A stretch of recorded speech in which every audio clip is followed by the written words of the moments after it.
Assalamualaikum warahmatullahi wabarakatuh. Perkenalkan, nama saya Syarani Afra Yulita dengan nomor BP 24121027. Kali ini saya akan membahas mengenai rangkaian reaktor seri. Apa sih rangkaian reaktor seri? Rangkaian reaktor seri adalah susunan dua atau lebih reaktor yang dihubungkan secara berurutan, di mana aliran keluar dari reaktor sebelumnya menjadi aliran masuk reaktor berikutnya. Pada rangkaian ini, konversi reaktan meningkat secara bertahap dari reaktor pertama hingga reaktor terakhir. Tujuan dari reaktor seri ini yang pertama meningkatkan konversi reaktan secara bertahap, menghindari penggunaan suhu reaktor berukuran sangat besar. Yang ketiga, mendekati kinerja reaktor PFR dengan beberapa CSTR seri, dan yang terakhir mempermudah pengendalian kondisi operasi pada tiap tahap reaksi. Kapan sih rangkaian ini diperlukan? Yang pertama, ketika konversi tinggi tidak dapat dicapai dengan satu reaktor. Yang kedua, reaksi berjalan lambat pada konversi tinggi. Yang ketiga, diperlukan pengendalian suhu atau keselamatan proses secara bertahap. Dan yang keempat, pertimbangan desain dan ekonomi tidak memungkinkan satu reaktor besar. Lalu, apa sih kelebihan dan kekurangan dari reaktor seri ini? Yang pertama, kelebihannya konversi lebih tinggi dibandingkan satu reaktor tunggal. Yang kedua, operasi lebih fleksibel, kontrol proses lebih baik pada tiap reaktor, dan desain dapat disesuaikan dengan karakteristik reaksi. Kekurangannya, biaya investasi lebih tinggi, sistem operasi dan kontrol lebih kompleks. Yang ketiga, membutuhkan ruang instalasi lebih besar dan gangguan pada satu reaktor mempengaruhi sistem keseluruhan. Selanjutnya, rumus reaktor seri pada reaktor CSTR dirangkai seri. CSTR yang dirangkai seri adalah susunan dua atau lebih reaktor alir tangki berpengaduk yang dihubungkan secara berurutan, di mana aliran keluar dari CSTR sebelumnya menjadi aliran masuk CSTR berikutnya. Pada sistem ini, setiap CSTR dianggap teraduk sempurna, sehingga konsentrasi dan laju reaksi di dalam reaktor sama dengan kondisi keluaran reaktor.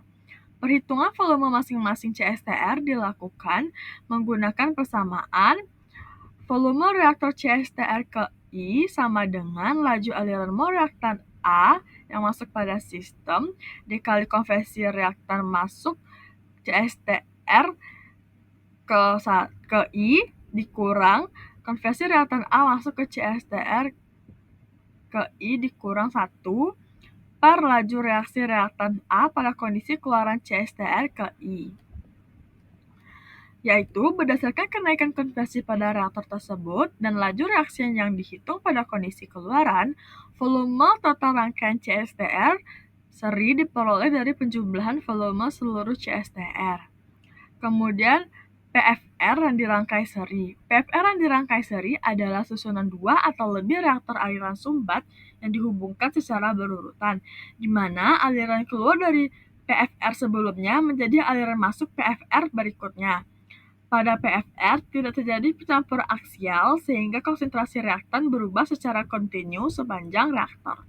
Oleh karena itu, perhitungan volume setiap PFR dilakukan menggunakan persamaan volume reaktan PFR ke I sama dengan integral konversi reaktan A masuk PVR ke I menuju konversi reaktan A keluar PVR ke I, di mana laju aliran mol reaktan A masuk sistem per laju reaksi reaktan A sebagai fungsi konversi, dan dx merupakan perubahan diferensial konversi yang menyatakan bahwa laju reaksi harus diintegralkan terhadap perubahan konversi. Volume total sistem PVR seri diperoleh dari penjumlahan volume masing-masing PFR. Dan secara teoritis, beberapa PFR seri ekuivalen dengan satu PFR besar dengan volume total yang sama. Pada kedua sistem, baik CSTR maupun PFR yang dirangkai seri, setiap reaktor dihitung secara terpisah dan volume total diperoleh dari penjumlahan volume seluruh reaktor. Selanjutnya, rumus reaktor seri pada rangkaian CSTR-CSTR, di mana volume masing-masing reaktor dihitung secara terpisah menggunakan persamaan desain CSTR. Volume pertama dapat kita lihat pada slide PPT saya, dinyatakan sebagai F1 sama dengan FA0 X1 dikurang X0 per min RA X1. yang dibaca sebagai volume CSTR pertama sama dengan laju alir mol reaktan A masuk sistem dikalikan selisih konversi keluar dan masuk reaktor pertama, kemudian dibagi dengan laju reaksi pada kondisi keluaran reaktor pertama. Selanjutnya, pada reaktor kedua dinyatakan sebagai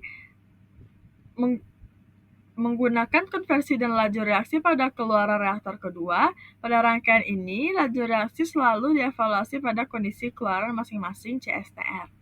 Selanjutnya, rangkaian PFR dan PFR. Pada rangkaian ini, volume reaktor ditentukan menggunakan metode integral terhadap konversi karena laju reaksi berubah sepanjang reaktor. Volume reaktor pertama dinyatakan sebagai laju alir mol reaktan A masuk sistem dikalikan integral perubahan konversi dari masuk hingga keluar reaktor pertama. Volume reaktor kedua juga dihitung dengan persamaan yang sama, yang menunjukkan bahwa perhitungan dilakukan dari konversi keluar reaktor pertama hingga konversi akhir sistem. Volume total yang diperoleh dengan menjumlahkan volume masing-masing VPR. Jadi pada CSTR menghitung volumenya V1 ditambah V2, begitu juga dengan PFR.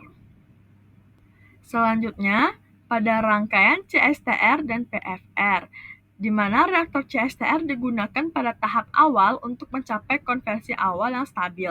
Kemudian dilanjutkan dengan PFR untuk meningkatkan konversi secara lebih efisien. Volume CSTR dinyatakan sebagai laju alir mol reaktan A dikali kenaikan konversi di dalam CSTR dan dibagi dengan laju reaksi pada kondisi keluaran reaktor. Selanjutnya, volume PFR dihitung menggunakan persamaan yang menunjukkan bahwa laju reaksi diintegralkan terhadap konversi dari keluaran CSTR hingga konversi akhir sistem. Selanjutnya, pada rangkaian PFR dan CSTR, di mana reaktor PFR digunakan terlebih dahulu untuk memperoleh konversi awal yang tinggi secara efisien. Kemudian, reaktor CSTR digunakan pada tahap akhir untuk mempermudah pengendalian kondisi operasi. Volume PFR dihitung berdasarkan persamaan yang sudah saya tampilkan pada slide, dibaca dengan laju alir mol reaktan A dikalikan integral perubahan konversi sepanjang PFR. Setelah itu, volume CSTR dihitung dengan persamaan yang dibaca sebagai laju alir mol reaktan A dikalikan selisih konversi pada CSTR dan dibagi dengan laju reaksi pada kondisi keluaran reaktor tersebut. Nah, pada persamaan ini, setiap reaktor dalam rangkaian seri dihitung secara terpisah dan volume sistem diperoleh dari penjumlahan masing-masing reaktor. Nah, jadi begitu cara menghitungnya. Sehingga rangkaian CSTR, PFR maupun PFR mau CSTR, volume totalnya dihitung dengan F1 ditambah F2. Sekian hasil dari penjelasan saya mengenai rangkaian reaktor seri. Saya akhiri. Assalamualaikum warahmatullahi wabarakatuh.